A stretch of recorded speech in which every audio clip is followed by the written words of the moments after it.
Okay, so got my crate in here all taken apart. The first thing we're going to do is show you the factory reset on the SLT3, which you've already done. So you do full left, full brake, turn it on. After it blinks, release, and once it's solid, that means it's been factory reset. Turn it off. And then from here, we're going to look at the Kraton. We're going to turn on the Kraton.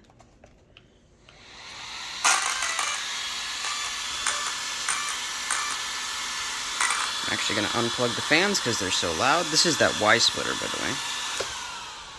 See, it's just regular old Y splitter. From here, I'm going to push the bind button 3 times. 1, 2, 3. You'll see it starts blinking.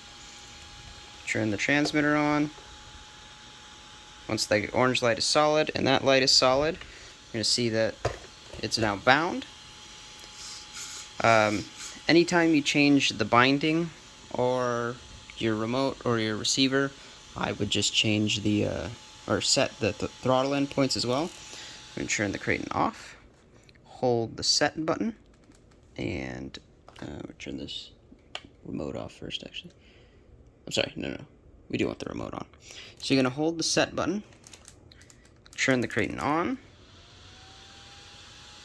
You gotta, oops, why didn't that work? Hold the set button. Oh, I think my battery might be dead. Hold on 1 sec. Okay, new battery.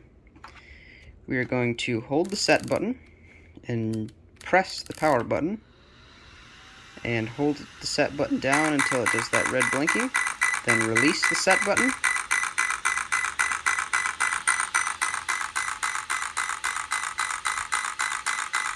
And then whenever you're, with no throttle input, hit the set button.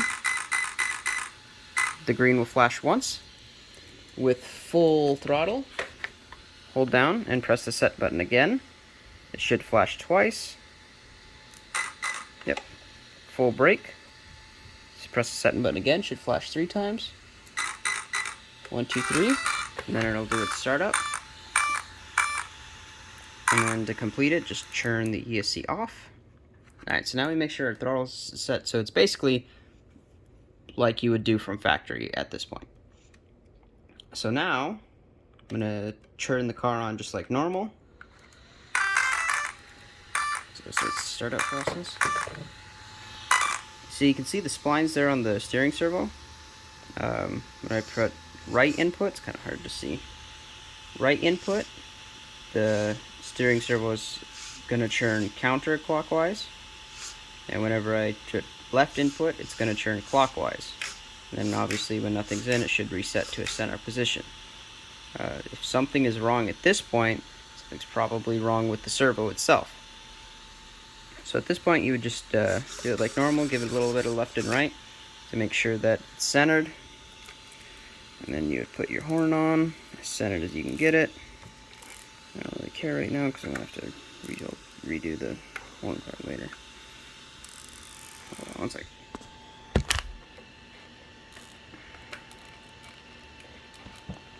On.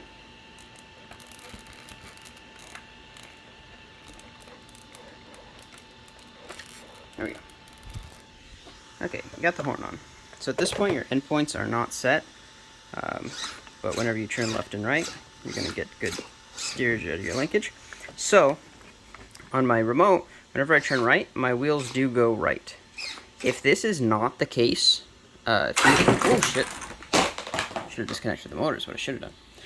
But if this is not the case, and disconnect the motor if you want, probably a good idea. Disconnect those motor wires, won't hurt. So if your steering is going opposite, you turn right and it's going left. On the back of the SLT3 here, this switch right here is going to be your steering reverse. You can flip that over, and now whenever I turn right, my car goes left, and vice versa. They recommend in the manual to redo the binding process that I showed you in the first place if you're going to switch the steering. Probably do so. But again, at this point, if something's not working correctly, then something else is wrong. And then to set your endpoints, you know what to do. You just hold full brake and full right whenever you churn on the SLT3, and at that point, you know, you do your churn and you hit your A and B buttons to adjust your endpoints. So that should give you, I mean, at least let us know at what point, you know, something isn't matching up. I suspect something at the step whenever you have the horn off and the, you know, testing the servo. So let us know.